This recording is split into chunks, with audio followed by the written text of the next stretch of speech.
The life of Jesus. A clear timeline with place, time and purpose. Around 5 BCE in Bethlehem of Judea, under the rule of Herod the Great, a young couple arrives late and unseen. The child is born in a room where animals sleep.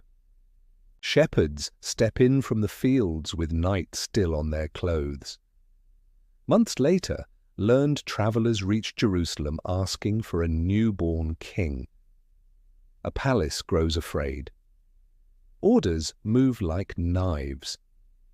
The family slips south along the caravan road into Egypt and waits.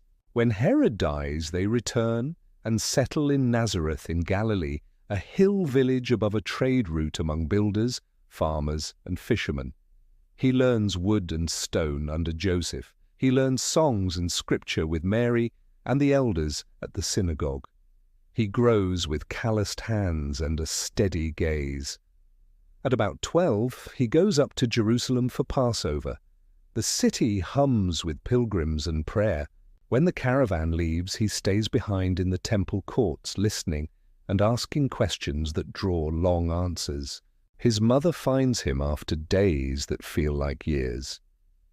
He returns to Nazareth and waits for the right time. Around the year 28 in the Jordan Valley, John the Baptist calls people to turn and begin again. Jesus walks down from Galilee and enters the water. As he rises, a voice names him and a call settles on his shoulders. He does not go home. He walks into the quiet. 40 days in the desert strip life to bone. A tempter offers a faster path, bread without trust, spectacle without service, power without a cross. He refuses each offer with steady words. He leaves the wilderness lean and clear-eyed. The road ahead will cost everything, and he accepts the price. Capernaum on the Sea of Galilee becomes his base. Nets hang to dry and Roman roads cross the shoreline towns. In morning light he calls workers not scholars. 2 pairs of brothers drop nets. A tax collector leaves his booth. A zealot sits beside a fisherman. A band forms with ordinary hands, and a purpose that grows by the day. He walks village to village. He speaks on hillsides and boats and in homes packed to the door.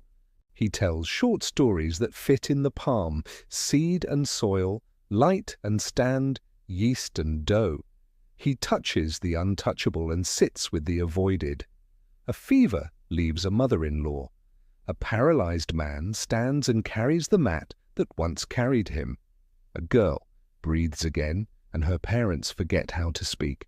Crowds swell, crowds thin. His words cut and heal. Blessed are the poor in spirit. Love your enemies. Forgive and be free. Do not perform your goodness for eyes. Meals become scenes that widen the circle. A taxman hosts, and the room fills with people known for the wrong reasons. He breaks bread, and the frame breaks with it. Why does he eat with them? Because a doctor goes to the sick. A woman with a stained story weeps on his feet and dries them with her hair. He defends her in a room that cannot see past her past. A squall drops on the lake without warning. The boat lurches and the men shout. He sleeps and then stands. Peace be still. Wind folds. Water smooths. Hearts pound in an odd quiet. On the far shore a man lives among tombs with chains on his wrists and rage in his throat. The town gave up. Jesus does not. He speaks, and the man comes back to himself. People ask Jesus to leave. He does, and leaves a witness behind. He tries to rest with the 12. The crowd finds them anyway. He tells them to sit in the grass. He thanks God for a few loaves and fish. Hands pass pieces that do not end until every stomach is full. Power looks like open hands, not clenched fists. Words grow sharper. Some leave. He looks at the 12 and asks if they will go. Peter answers, "Where else can we go? You speak life." The band tightens, pressure builds. He turns his face to Jerusalem. The route cuts through Samaria, and climbs the ridge where the city sits. Along the way, he tells stories that stand as mirrors: a man beaten on a road, and an unlikely neighbor who stops and pays, a father who runs to meet a lost son, while an older brother smoulders in the yard, a widow who will not be ignored by a judge. He keeps moving toward the people most step around: children, lepers, the poor, the rich who think they lack nothing and learn they lack love. Spring around the year 30, he rides a young donkey down from the Mount of Olives. Cloaks and branches line the path. People shout old words that taste like hope. He weeps for the city and its hard heart. He enters the temple and turns over tables that sell forgiveness like a market. My Father's house is for prayer. Leaders mark him. The clock starts. They spring traps with coins and riddles and law. If he bends, he will be safe. He does not bend. Show me a coin. Whose image is this? Give to Caesar what is Caesar's, and to God what bears God's image. His words split the air. He names hypocrisy without heat. He warns his friends to stay awake. He speaks of a fall that will come to the city and a hope that will not fail. Passover comes and he eats with his friends. He washes their feet with a towel and a basin. He breaks bread and pours wine and ties them to his body and his blood. They sing and walk to an olive grove. He prays in the dark: not my will but yours. Torches move through the trees. A kiss marks him. A sword flashes and an ear falls. He heals the wound of the man who came to seize him. He lets himself be taken. Before dawn, a council interrogates and witnesses clash. A governor shrugs. He says little. The crowd chooses a rebel over him. The governor washes his hands. Soldiers do what they were trained to do: whip, mock, crown of thorns, purple robe. Hail, king! He stays quiet. Outside the walls at noon, they nail him to wood. The sky darkens. He prays for the men who lifted the hammers.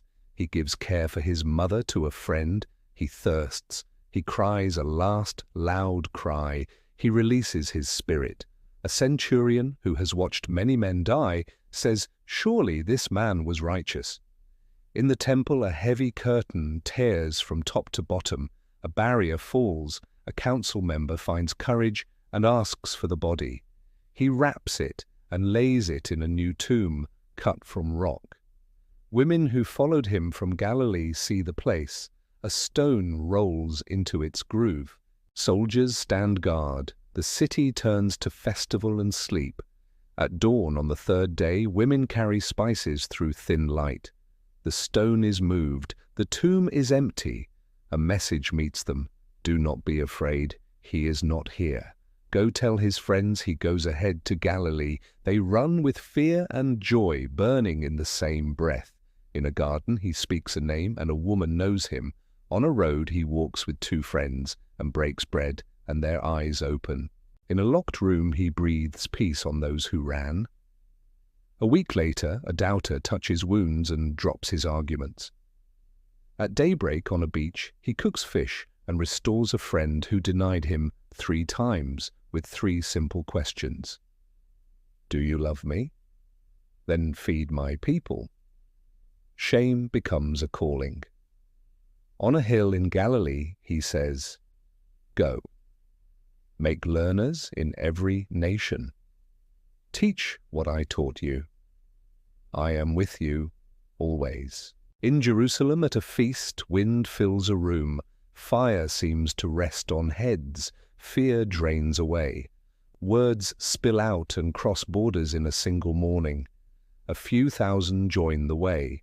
The message moves from streets to ports to prisons to palaces and does not stop. He walked into the hopes of his people and turned power upside down. He touched the unclean and made them whole. He spoke to the proud and made them honest or angry. He used strength to serve. He died as a criminal and broke death from the inside. The first witnesses were women who were not trusted in court. The story stands on unlikely messengers and stubborn joy. Move toward people others avoid. Tell the truth without theatre. Carry calm into storms. Choose service over spectacle. Refuse shortcuts that cost your soul. Give yourself where it counts. Make tables bigger. Let love have weight in public. Build a center that holds when pressure comes. From a birth in a small town to work in a quiet village, to a road under the sun, to a cross on a hill, to an empty tomb at dawn, the line runs straight. Mercy that moves, truth with a human voice, strength that lowers itself to lift others. His friends carried that line into the world and it kept moving. It still moves when you take the next faithful step in the same direction. Christ is King.